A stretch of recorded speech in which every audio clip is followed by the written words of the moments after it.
શંકા છે જ નહીં કે અમારું શું થશે. માટે ભગવાન તમે અમને પણ સાથે લઈ જાઓ, અન્યથા અમારા પ્રાણ ચાલ્યા જશે. અમારે એવો નિયમ છે કે તમારા દર્શન કરીને જ જલપાન કરવું, તમારા દર્શન કરીને જ ભોજન કરવું, તમારા દર્શન કરીને જ સમગ્ર દિવસનું કાર્ય કરવું. આ બધો નિયમ અમારો ભંગ થશે. માટે તમે અમને ત્યાગીને જાઓ નહીં, અથવા તો જવું જ હોય તો અમને પણ સાથે લઈ જાઓ. અભય રાજાની પરિવાર સહિત આ પ્રકારની વિનંતી સાંભળી ભગવાન શ્રી હરિ પણ ખૂબ રાજી થયા, મનોમન પ્રસન્ન થઈ અને અભય રાજાને કહે છે કે જો તમે આ પ્રકારે જ કહેતા હોય તો હમણાં અમે જવાનું ટાળીએ છીએ. એમ કહી શ્રીજી મહારાજ થોડો સમય ફરીથી ત્યાં રોકાઈ ગયા. હવે ત્યાં ઘણા બધા દેશોમાંથી હરિભક્તો આવે છે, ભગવાન સ્વામિનારાયણની દિવ્ય લીલાઓનો લાભ પ્રાપ્ત કરે છે અને પોતાને ગામ તેડી જવા માટે આતુર થાય છે. શ્રીજી મહારાજ મનમાં વિચાર કરે છે કે જો આ પ્રકારે જ આપણે અહીંયા રહીશું તો કેમ કરીને ચાલશે, અને બીજા હરિભક્તોને એમના ગામોની અંદર અમારો લાભ કેમ કરીને મળશે. અને જો અહીંયાથી ચાલી જઈએ તો અભય રાજા ખૂબ દુઃખી થાય, એમના નિયમોનો ભંગ થાય, તો કોઈક વચ્ચેનો માર્ગ કાઢવો એવું શ્રીજી મહારાજ વિચારી રહ્યા હતા. એવામાં ભગવાનની પ્રેરણાથી જ પ્રેરાઈને કોઈક સલાટ, અત્યારના શબ્દોની અંદર કહીએ તો મૂર્તિ ગઢનાર, જે પથ્થરોની મૂર્તિઓ બનાવે એને સલાટ કહેવાય, તો આવો કોઈક સલાટ એ બે મૂર્તિઓ લઈને આવ્યો. એક મોટી મૂર્તિ હતી એ ભગવાન નારાયણના જેવી ચતુર્ભુજ દેખાતી, અને બીજી નાની મૂર્તિ હતી એ શેષ સાઈ ભગવાન વિષ્ણુના જેવી દેખાતી. આ બે મૂર્તિ લઈને કોઈક સલાટ આવે છે. આવી અને ગઢપુરમાં શ્રીજી મહારાજને મળે છે અને ત્યાં લાવી અને મૂર્તિઓ મૂકે છે ગઢપુરના દરબાર ગઢની અંદર. પછી એ સલાટ ભગવાન સ્વામિનારાયણ અને આ દાદા કાચર એ બધાના વચ્ચે અંદર વાર્તાલાપ થાય છે. એમાં સલાટ કહે છે કે ભગવાન તમારે જો આ મૂર્તિઓ જોઈતી જ હોય તો અમે તમને આપવા તૈયાર છીએ, પરંતુ આની કિંમત શું છે હમણાં અમે નહીં કહીએ. અમારે અત્યારે સ્નાનાદિક કર્મ કરવા માટે ગેલા નદીમાં જવું છે, માટે અમે ઉન્મત્ત ગંગાની અંદર જઈને પરત આવીએ, પછી આપણે આ બધી ચર્ચા કરી અને પછી જે તે કિંમતને અનુસારે અમે આ મૂર્તિઓ તમને આપી દઈશું. એટલે ગેલાની અંદર સ્નાન કરવા આ સલાટ જાય છે અને અહીંયા શ્રીજી મહારાજ, દાદા કાચર અને આ બધા અભય પરિવારના સભ્યો સહિત રાહ જોવે છે. શ્રીજી મહારાજ આ રીતે અભય રાજાની સાથે રાહ જોતા હોય છે કે ક્યારે પેલો સલાટ આવે, આપણે તેની પાસે મૂર્તિઓની કિંમત કરાવીએ અને આ મૂર્તિઓ આપણે ખરીદી લઈએ. કારણ કે આ મૂર્તિઓની અંદર શ્રીજી મહારાજને રસ હતો. આ મૂર્તિઓ શ્રીજી મહારાજે અહીંયા જ પધરાવવાનો વિચાર કર્યો હતો, અહીંયા એની પ્રતિષ્ઠા કરવાનો વિચાર કર્યો હતો મનોમન. થોડો સમય વીત્યો પણ સલાટ આવ્યો નહીં. ઘણો લાંબો સમય વીત્યો એટલે અભય રાજાએ પોતાના દૂતોને, પોતાના સૈનિકોને મોકલ્યા અને કહ્યું કે જાઓ, ગેલા નદીમાં સ્નાન કરવા ગયેલા પેલા સલાટને તમે શોધી લાવો. દૂતો પરત આવ્યા, અભય રાજાને વાત કરી કે રાજન, ગેલા નદીના વિસ્તારની અંદર આસપાસમાં કોઈ પણ જગ્યાએ કોઈ સલાટ સ્નાનાદિક કર્મ કરવા આવ્યું હોય તેવું જણાતું જ નથી. આસપાસમાં અમે પૃચ્છા પણ કરી, પણ અહીંયા કોઈ સલાટ આવી અને પછી પરત ગયું હોય એવું કોઈને ખબર જ નથી. ત્યાર પછી અભય રાજા પોતાના સૈનિકોને નગરની અંદર બીજા આસપાસના સ્થાનોમાં મોકલી અને સલાટની શોધખોળ કરાવે છે. ઘણા લાંબા સમય સુધી શોધખોળ કરાવી, પણ કોઈ પણ સ્થાનની અંદર આ સલાટ મળ્યો નહીં. એટલે હવે શ્રીજી મહારાજ મંદ મંદ હાસ્ય કરીને અભય રાજાને કહે છે કે રાજન, તમે સલાટની શું શોધખોળ કરો છો? એ સલાટ તો તમને મળશે જ નહીં. કેમ? કારણ કે એ તો અમારા ધામમાંથી આવેલા અક્ષર મુક્તો સાક્ષાત હતા, અને આ વાસુદેવ નારાયણની મૂર્તિ છે. એ મૂર્તિ એ કોઈ મનુષ્ય બનાવેલી કે આ લોકની અંદર બનેલી મૂર્તિ નથી. આ તો અલૌકિક દિવ્ય અક્ષરધામના મુક્તોએ સર્જેલી મૂર્તિ છે. માટે અમે તમારા મનનું ધાર્યું કરવા માટે આ મૂર્તિ અહીંયા મંગાવી છે. એક પ્રકારે અમે પ્રેરણા કરીને મંગાવી છે. આ મૂર્તિ અમે અહીંયા તમારા દરબાર ગઢની અંદર જ સ્થાપન કરીશું. એની અંદર અમારો સતત નિવાસ રહેશે. અમારું બીજું સ્વરૂપ સતત અહીંયા દરબાર ગઢની અંદર જ રહેશે.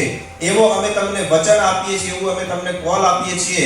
આ રીતે શ્રીજી મહારાજે વાત કરી અને પછી મોટો સમયો ઉજવવાનું નક્કી કર્યું. દેશ દેશાંતરમાં હરિભક્તો સંતોને બધાને બોલાવ્યા અને અહીંયા મોટો સમયો કરી આ મૂર્તિની પ્રાણ પ્રતિષ્ઠા કરવાનો નિર્ધાર કર્યો.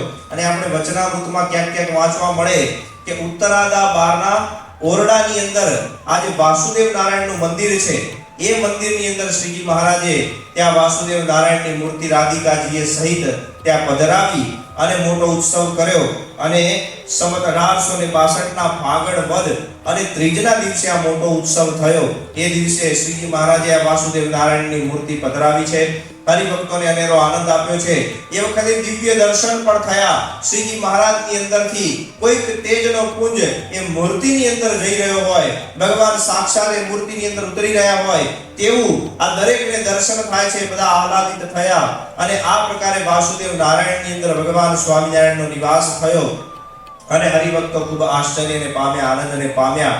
સમસ્ત સમયો પૂરો થયો. હવે શ્રીજી મહારાજે એબલ ખાચરને એક પ્રકારનું વચન આપ્યું કે અમે સતત કાળ તે વિશે અહીંયા ને અહીંયા નિવાસ કરીશું અને અહીંયાથી ક્યાંય જઈશું નહીં. અમારું આ મનુષ્ય સ્વરૂપ કોઈક સમયને વિશે કોઈક વખતે કોઈક બીજા ગામોની અંદર, નગરોની અંદર વિચરણ કરવા જશે અને ત્યાંથી પરત અમે પાછું જ અહીંયા જ આવીને નિવાસ કરીશું. બીજે કોઈ જ સ્થાને અમે જઈ અને નિવાસ કાયમ માટે નહીં કરીએ. કાયમ અહીંયા ગઢપુરની અંદર જ રહીશું એવું અમે તમને વચન આપીએ છીએ. આ પ્રકારે તમારા એક પ્રકારનો જે નિયમ છે એનો પણ ભંગ નહીં થાય અને અમારું પણ વચન રહેશે. અમે પણ બીજા હરિભક્તોને લાભ આપી શકીશું, આનંદ આપી શકીશું, એમને પણ દિવ્ય લીલાઓ, ચરિત્રોના દર્શન કરાવી શકીશું.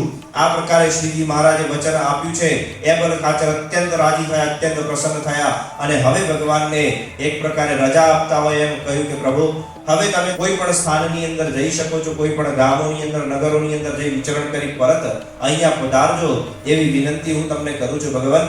એ પ્રકારે હવે શ્રીજી મહારાજ બીજા સ્થાનોની અંદર જવા માટે તત્પર થયા છે. એક વખતના સમયની વાત છે, ખૂબ નાનો પ્રસંગ છે એટલે વાત કરીએ છીએ. ભુજ નગરની અંદર જ્યારે નરનારાયણ દેવની પ્રતિષ્ઠા કરી અને મોટો સમયો ઉજવ્યો ત્યાર પછી થોડાક જ સમયમાં, નજીકના જ સમયની અંદર, નજીકના વર્ષોમાં નરનારાયણ દેવમાંથી નર ભગવાનની જે મૂર્તિ એ ખંડિત થઈ ગઈ. ખંડિત મૂર્તિ એ મંદિરમાં રખાય નહીં એવો નિયમ છે. એટલા માટે ત્યાંથી કોઈકે સમાચાર મોકલ્યા તેના સંતો ભક્તોએ કે નર ભગવાનની મૂર્તિ ખંડિત થઈ ગઈ છે, નવી મૂર્તિ મોકલાવી આપવા વિનંતી. અહીંયા ગઢપુરની અંદર ભગવાન સ્વામિનારાયણને આ પત્ર મળ્યો. એટલે ભગવાન સ્વામિનારાયણે વિચાર કર્યો કે અહીંયા જે વાસુદેવ નારાયણની મૂર્તિ છે એ જ મૂર્તિને આપણે ત્યાં નર ભગવાન તરીકે ફરીથી સ્થાપિત કરવી જોઈએ. અને ત્યાં જે નારાયણ ભગવાનની મૂર્તિ છે એના કરતા ઊંચાઈમાં આ મૂર્તિ થોડી નીચી પણ છે, એટલે નર ભગવાન તરીકે આ સુશોભિત થશે એવો મનની અંદર વિચાર કરી પોતાના મોટેરા સંતો, સદગુરુ સંતો એમને કાગળ લખાવી અને મોકલી આપ્યો કે અહીંયા તત્કાળ ગઢપુરની અંદર મને મળો, એક અગત્યની ચર્ચા કરવી છે. સંતો આવ્યા. ભગવાન સ્વામિનારાયણે અંદર બધાએ ચર્ચા કરી કે આપણે વાસુદેવ નારાયણની જે મૂર્તિ છે એને આપણે ત્યાં ભુજ મોકલાવી અને ત્યાં નર ભગવાન તરીકે આની સ્થાપના કરવી એવો બધાએ અંદર નિર્ધાર કરી દીધો, નક્કી કરી દીધું કે આ પ્રમાણે જ કરવું છે. અને પછી શ્રીજી મહારાજે ડોલી પણ તૈયાર કરાવી. ડોલીની અંદર 40 સંતો અને બીજા ઘણા બધા હરિભક્તોની સહિત ડોલીમાં આ વાસુદેવ નારાયણની મૂર્તિ પણ પધરાવી અને ત્યાં ભુજનગર પ્રત્યે રવાના પણ કરી દીધી. હવે આ તરફ કેવી ઘટના ઘટે છે. દાદા ખાચરને જ્યારે જાણ થઈ કે શ્રીજી મહારાજે આવો નિર્ધાર કરીને મૂર્તિ મોકલાવી દીધી છે તો અત્યંત દુખી થયા, રુદન કરવા લાગ્યા. ભગવાન અમે તો આ વાસુદેવ નારાયણની મૂર્તિને જોઈને રાજી થતા, પ્રસન્ન થતા, જ્યારે તમે ગઢપુર છોડી અને બીજા કોઈક સ્થાનને વિશે વિચરણ કરતા ત્યારે વાસુદેવ નારાયણમાં જ તમે રહ્યા છો એમ વિચારી અમે તમારી સેવા પૂજા કરતા. અને આજે હવે તમે વાસુદેવ નારાયણની મૂર્તિ મોકલાવી દીધી તો હવે અમારું શું થશે? આવી રીતે ખૂબ દુખી થયા, રુદન કરવા લાગ્યા. એટલે ભગવાન સ્વામિનારાયણે જાણ્યું કે આપણો ભક્ત ખૂબ દુખી થયો છે. હવે એ જ વખતે જ્યારે આ ઘટના સર્જાઈ એ વખતે જ્યારે બધા સંતો અને હરિભક્તો આ પાલખી લઈ, આ ડોલી લઈ અને માર્ગની અંદર ભુજ તરફ જઈ રહ્યા હતા તો ડોલી ખૂબ ભારે થઈ ગઈ, વજનવાળી થઈ ગઈ.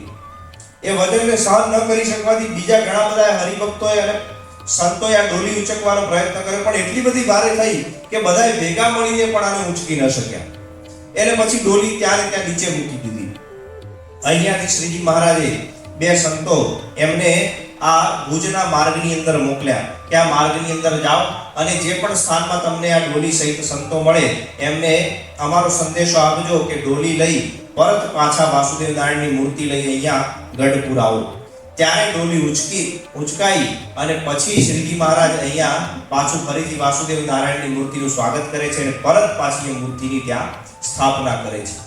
વર્તમાન કાળની અંદર ગોપીનાથજી મહારાજનું જે મંદિર છે એમાં ધર્મદેવ અને ભક્તિ માતાએ સહિત જે ભગવાનના આપણને દર્શન થાય છે એ જ આ વાસુદેવ નારાયણની મૂર્તિ છે. અને આ એ મૂર્તિનો ઇતિહાસ આપણે જાણ્યો. ભગવાન સ્વામિનારાયણે આ વાસુદેવ નારાયણની મૂર્તિની અંદર રહી એબલ ખાચરના પરિવારને અત્યંત આહલાદિત કર્યા છે, રાજી કર્યા છે, પ્રસન્ન કર્યા છે, વિવિધ પ્રકારના ઈશ્વરીઓનું દર્શન કરાવ્યું છે. એવી આ અલૌકિક મૂર્તિ છે જેને રાજી થઈ અને પ્રસન્ન થઈ લાડુબા જીવબા સહિત તમામ એબલ ખાચર પરિવાર એ પૂજન અર્ચન ઇત્યાદિ કરી અને મનોમન એ પ્રસન્નતાને અનુભવે છે, સુખનો આનંદનો અનુભવ કરે છે. હવે શ્રીજી મહારાજ બીજા સ્થાનોની અંદર વિચરણ કરવા માટે જવા માટે તૈયાર થયા છે. અસુરોએ વિવિધ સ્થાનોની અંદર રહેલા જે ભગવાન સ્વામિનારાયણના સંતો એમને હેરાન પરેશાન કરવાનું શરૂ કર્યું છે અને એ અસુરોનો નાશ કેવી રીતે થાય છે તથા ભગવાન સ્વામિનારાયણ કેવા સ્થાનોની અંદર વિચરણ કરી બીજી કેવી દિવ્ય લીલાઓ કરે છે એ સઘળી માહિતી આપણને પ્રાપ્ત થશે કથાના આગળના સત્રમાં. ત્યાં સુધી તમામને જય સ્વામિનારાયણ. સ્વામિનારાયણ નારાયણ નારાયણ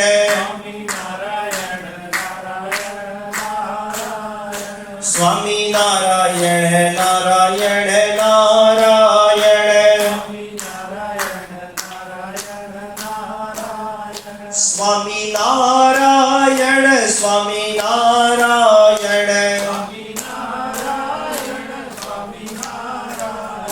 સ્વામિનારાયણ નારાયણ નારાયણ